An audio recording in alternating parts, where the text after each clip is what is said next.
man pačiam jau būda, atvirai pasakysiu, net nemalonu eiti į tą parduotuvę ir ten vokti kažką. Į tą pačią parduotuvę eidavo? Ne į tą pačią, va, kur eini pro šalį, eini, va, pamatai, nėra apsauginio, žinot. Nemalonu, kuria prasme? Nu taip, nu pačiam nemalonu, nu koks malonumas, galvoja, kad čia labai tavo malonu eiti, va, pavyzdžiui, eini ir jau po tų 2 metų, tam tas Panevėžys mažas kaimelis, žinot.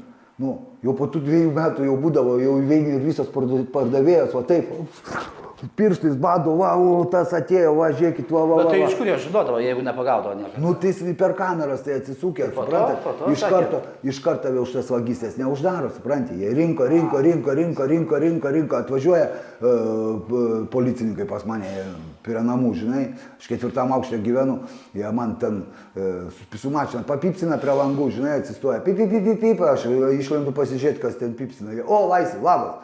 Nu, mums užlipti ar tu nusileisi, nu, nes jie net žino, kad man su tom kojom blogai, žinai. Ne, sakau, man negaliu nusileisti.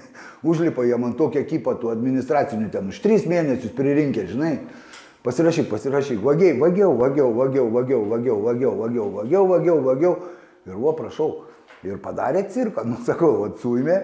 Ir pradėjo, ne taip, kad, nu tai gerai, jau jūs paėmėte tą vagį, jau tokį baisų, ten dievė mano, jau tie laikraščiai prirašėte, ten jau čia, liuk tai dabar nieks nebevagė tam Panevėžį, nu, žinai. Nu visur vagė. Nu visur vagė.